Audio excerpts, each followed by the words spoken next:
Assalamualaikum warahmatullahi wabarakatuh. Bertemu dengan saya lagi, Tri Mulyono. Kali ini saya berada di rumah rakyat Hayam Wuruk di bumi Mojopahit, Mojokerto. Kita tahu Hayam Wuruk adalah raja kerajaan Majapahit yang pernah mencapai kejayaannya di masa pemerintahan itu. Kali ini saya akan ngobrol seru bersama Ningita, Wali Kota Mojokerto yang nama lengkapnya adalah Hajah Ika Puspitasari. Yuk kita sapa beliau di Galeri Rumah Rakyat Hayam Wuruk, Bumi Mojopahit.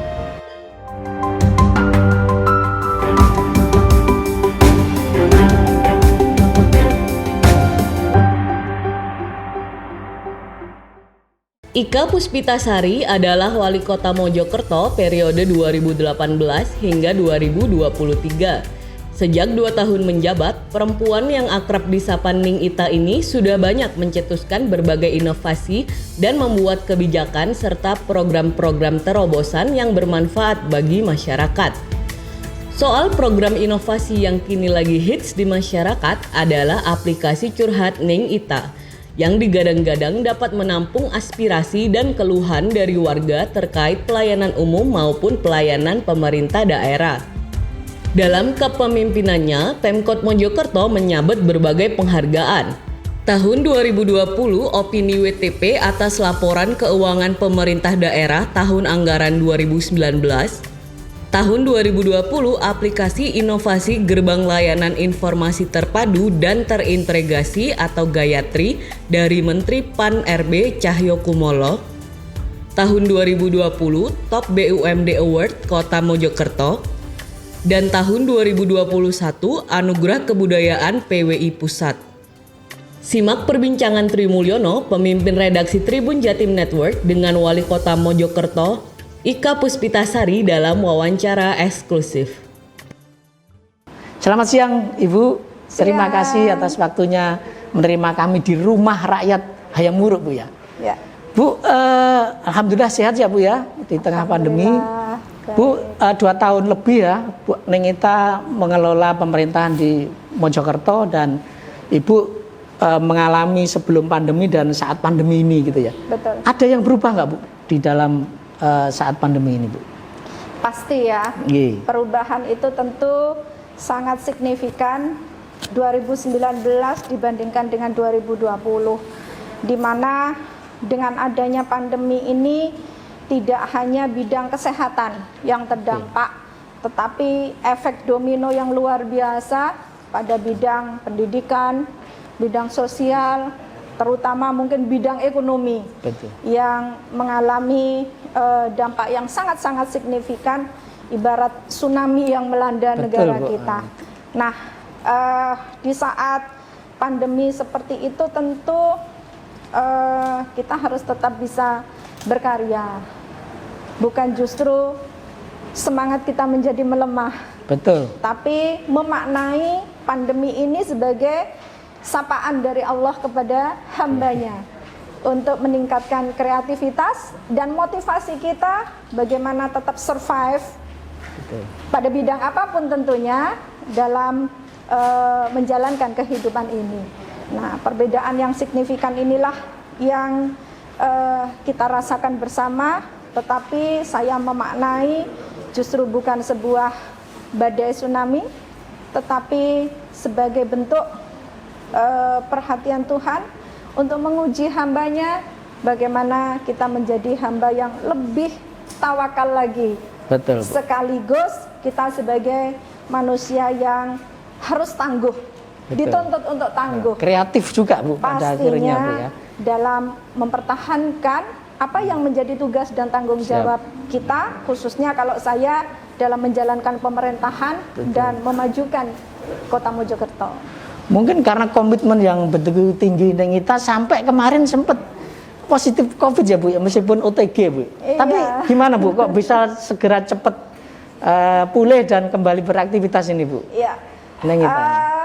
Jadi kita ini kan sudah ikhtiar maksimal. Betul. Ikhtiar maksimal karena kita tidak bisa berhenti berkegiatan.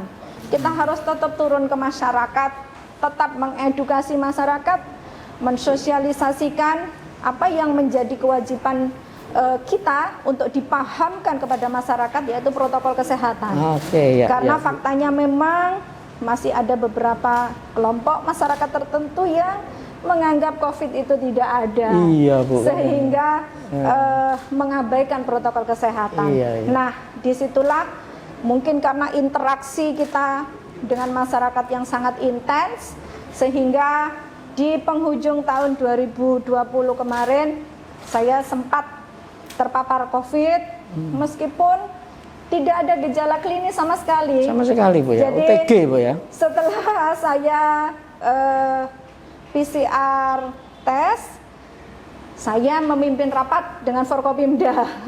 Kemudian baru sore hari hasil PCR tesnya keluar ternyata positif. Oh, Jadi gitu ya. karena aturan saya tetap harus isolasi mandiri selama 10 hari. 10 hari. Dan tugas-tugas kewajiban saya di pemerintahan tetap saya jalankan dari rumah. Luar Jadi biasa tetap sekali, rapat ya. setiap hari, dua agenda selama 10 hari sampai kemudian saya bisa berkantor kembali. Oke, Neng Ita berarti ya luar biasa sekali Tribuners ya, bagaimana komitmennya untuk Kota Mojokerto, dan memang bukan karena ceroboh atau apa ya, tetapi kita tahu banyak kepala daerah yang positif COVID-19, tapi itu tidak mempengaruhi aktivitas Neng Ita ya. Betul sekali. Tetapi di mengelola pemerintahan Neng Ita, apakah sempat ada perubahan ini setelah pandemi ini, konsep mengelola Pemkot Mojokerto itu atau gimana, Neng Ita? Ya, kalau konsep tentu berubah seiring dengan adanya perubahan regulasi dari pusat, di mana ada aturan sebagian dari tenaga ASN harus WFH. Ya. Nah, ini kita harus menyesuaikan dengan regulasi tersebut, namun ini penekanannya jangan sampai mengganggu pelayanan publik. Oh, Nah, itu. jadi Ya. WFH oke. Ya. Ada sebagian yang harus kita pekerjakan dari rumah, namun jangan sampai itu mengurangi kualitas dalam pelayanan publik, karena masyarakat tetap membutuhkan keberadaan pelayanan dari pemerintah. Maka nah ini skemanya lebih mengedepankan teknologi informasi. Jadi betul. Pelayanan tidak harus dengan tatap muka. Kebetulan di Kota Mojokerto ini sudah sebagian besar pelayanan publiknya menggunakan aplikasi. Oh, gitu. Namun kemudian dengan adanya pandemi itu saya mengembangkan khusus di area pasar tradisional. Nah, itu kan area potensi terpapar yang luar biasa. Kita tidak bisa mengendalikan pasar tradisional karena itu ekonomi untuk rakyat kecil. Maka di tahun 2020 kemarin saya membuat aplikasi Melijo Online. Melijo ya, Bu ya, istilahnya ya. Melijo Online. Melijo itu kan bakul kan? Iya. Nah, bakul yang biasanya keliling ke rumah-rumah. Iya. Nah, itu lewat aplikasi. Kita sosialisasikan masif, kemudian masyarakat tidak perlu datang ke pasar tradisional untuk belanja kebutuhan sehari-hari, apapun itu. Mereka cukup menghubungi Melijo Online, membutuhkan barang apa, belanjanya harus di kiosnya siapa, itu kita layani. Dan responnya luar biasa. Jadi kita antarkan ke rumah tanpa ongkir sama sekali. Itu fasilitas yang difasilitasi pemerintah Kota Mojokerto. Dan ini akhirnya daerah-daerah tetangga juga kepingin ikut dilayani juga. Iri ya, Bu ya. Karena kok enak warga Kota Mojokerto ya, nggak perlu repot-repot ke pasar, belanjaannya udah diantar ke rumah. Nah, itu salah satu perubahan gitu. Dan banyak hal yang lainnya kita harus menyesuaikan dengan kondisi new normal itu kan. Betul.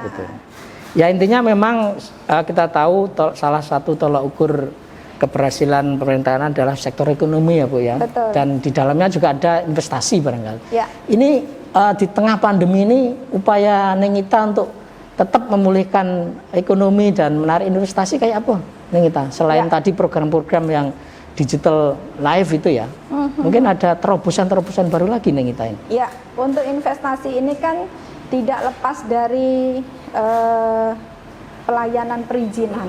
Oh, Ya, oke. jadi Ya. kami untuk di DPMPTSP, dinas yang memegang tusi pelayanan perizinan satu pintu, kita sudah menggunakan aplikasi online.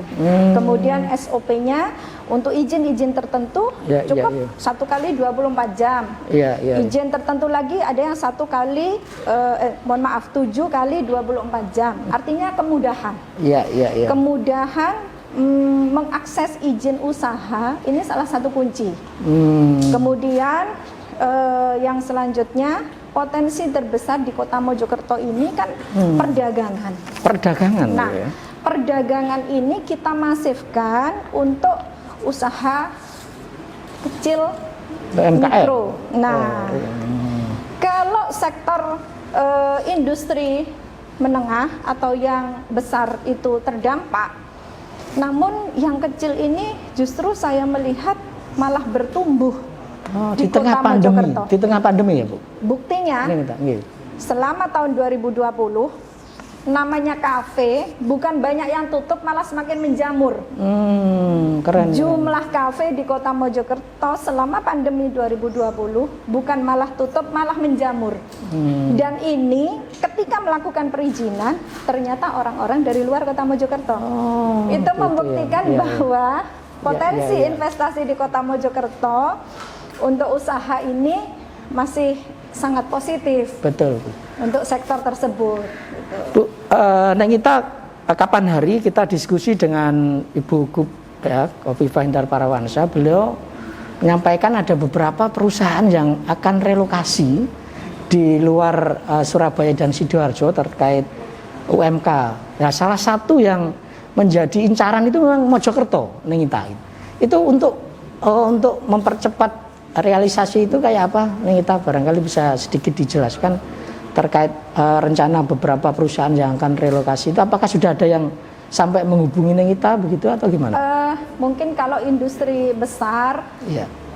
sangat tidak memungkinkan untuk di Kota Mojokerto. Oh gitu. Karena kita ini sangat terbatas lahannya, Iya. jadi lebih kepada industri kecil, Iya. mikro, gitu Iya, ya. iya, iya. Mungkin itu di wilayah kabupaten kalau untuk yang industri besar.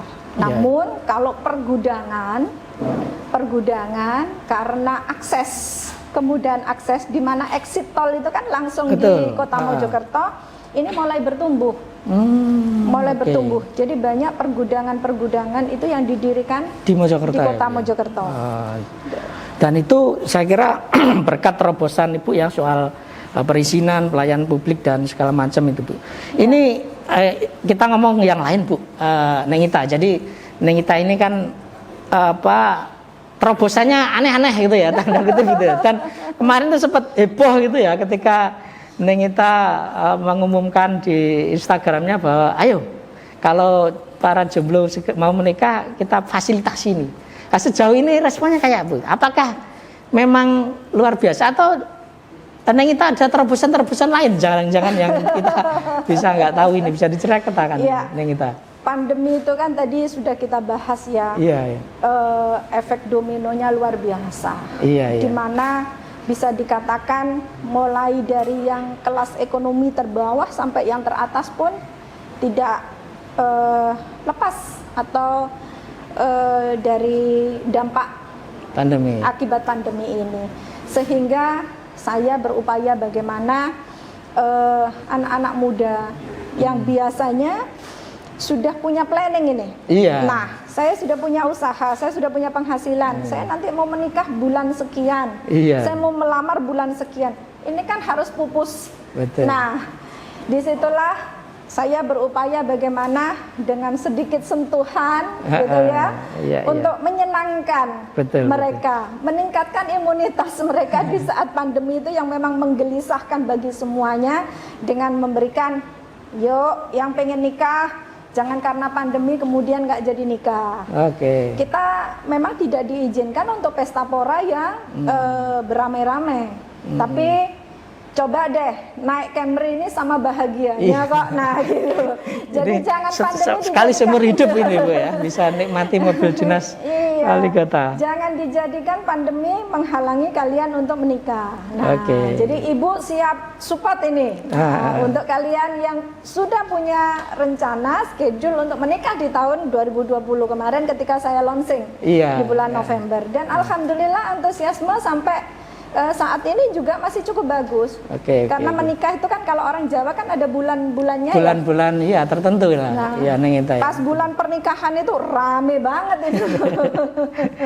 Kapan lagi ya Neng Ita ya bisa naik mobil wali sedikit kota? Upaya tapi nyatanya melihat respon yang luar biasa, saya ikut bahagia bisa menyenangkan warga saya khususnya anak-anak muda.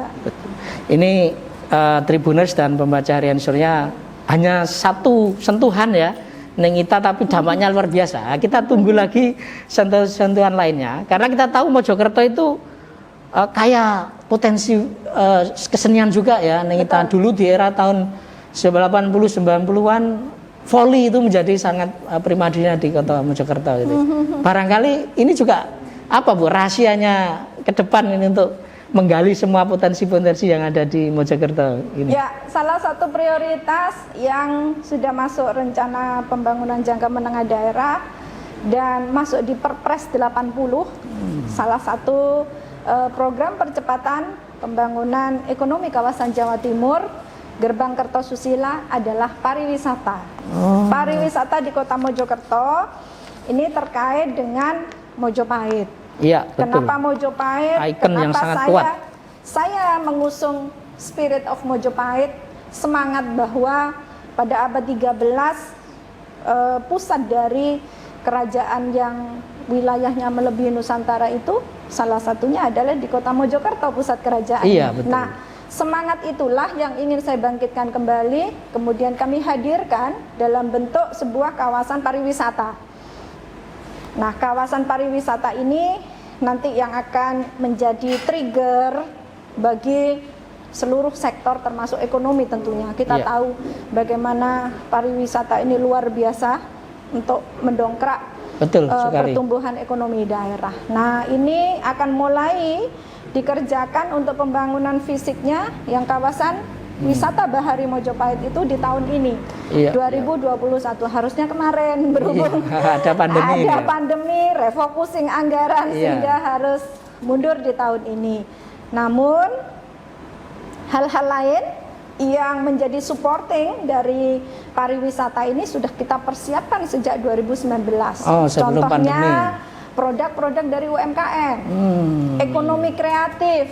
Ini kita dampingi betul inkubasi wirausaha ini, dan sekarang saya sudah punya banyak sekali produk-produk dari UMKM yang layak tidak hanya untuk di pasar regional, sudah tapi terserap bahkan nasional dan internasional. Saya yakin ini mampu bersaing produk UMKM. Insya Allah. Itu kami siapkan semuanya, termasuk kesenian, sektor kesenian. Nah, ini kan juga bisa menjadi bagian pendukung dari pariwisata. Betul. Karena di sana nanti kita membutuhkan elaborasi, kolaborasi dari berbagai pihak. Ludruk ya Bu ya, kalau di kesenian ludruk, itu yang sangat fenomenal di Mojokerto. Dan kita tidak hanya budaya lokal ludruk, tapi ada akulturasi budaya yang harus kita akui di Kota Mojokerto. Salah satu buktinya adalah ada kelenteng Hoksian Kyong. Yang didirikan pada abad 18. Itu artinya pada saat perdagangan yang membuka pintu masuknya dari luar negeri ke Jawa melalui pintu Kota Mojokerto, terbukti dengan adanya tempat ibadah yang dibangun pada tahun 1800-an atau abad 18. Nah, inilah terjadi akulturasi budaya. Jadi tidak hanya budaya Jawa saja, tapi di sini lengkap. Semuanya ada. Ini juga kita bangun terus potensi ini, sehingga di awal tahun lalu kami mendapatkan penghargaan nasional anugerah kebudayaan itu sebagai wujud sebagai wujud bahwa kita konsisten di dalam membangun kebudayaan yang ada di Kota Mojokerto. Keren, Tribuners. Jangan lupa, pokoknya setelah ini teman-teman harus datang ke Kota Mojokerto ya Bu. Neng Ita ini agak serius ini ya. Neng Ita sebegitu dilantik sangat berkomitmen untuk memerangi korupsi ya. Nah, salah satu caranya adalah menggunakan program MCP itu Bu ya. Neng Ita, Monitoring Center for Prevention. Sejauh ini efektivitasnya kayak apa ini Neng Ita? Ya, negara melalui KPK sebagai lembaga yang diberikan amanah untuk pemberantasan korupsi telah bersinergi dengan seluruh pemerintah daerah yang ada di Indonesia termasuk Kota Mojokerto. Salah satu indikator memang adalah MCP. MCP itu dengan 7 area di dalamnya ini sebagai alat ukur seberapa efektif penyelenggaraan pemerintahan untuk mencegah terjadinya korupsi di daerah atau penyalahgunaan kewenangan. Nah, dari 7 area itu alhamdulillah Kota Mojokerto pada skup Jawa Timur sudah masuk di ranking 3. Alhamdulillah, ini luar kan biasa sekali. Dari 38 kota kabupaten. 9 sorry, betul ya. Kami masuk di urutan ketiga untuk persentase capaian MCP kami. Nah, memang belum 100%. Kami mengupayakan bagaimana menuju 100%, ini secara bertahap kami penuhi. Sehingga harapan kami paling tidak melalui indikator itu kan sudah terlihat sejauh mana komitmen. Komitmen saya tentunya dan komitmen seluruh penyelenggara yang ada di bawah saya. Untuk kita ajak bersama-sama bagaimana penyelenggaraan pemerintahan ini bisa on the track. Tribuners komplit sekali ya. Jadi kalau saya warga Mojokerto harusnya kita bangga nih.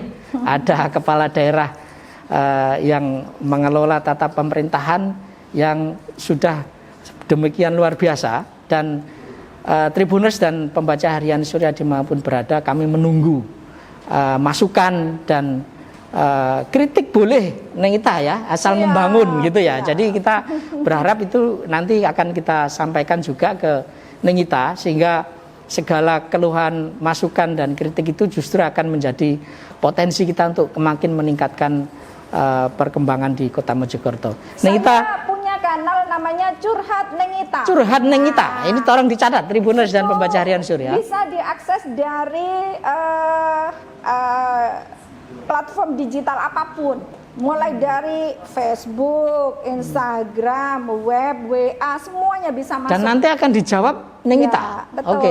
Ini keren sekali ini ya. 1 kali 24 jam tindak lanjutnya. Jadi mau kritik, mau saran, mau masukan, aduan, semuanya masuk kanal Curhat Neng Ita. Keren, Curhat Neng Ita. Neng Ita, saya kira pengen berlama-lama, tapi ini kesibukan tentu Neng Ita banyak sekali. Terakhir Neng Ita, mohon untuk disampaikan closing statement lah untuk bersama-sama kita memerangi pandemi ini, dan mudah-mudahan dampaknya juga kita bisa cegah untuk terutama untuk para warga di Kota Mojokerto dan Tribuners dan dimanapun berada, karena kami juga dari Sabang sampai Merauke. Silakan Neng Ita.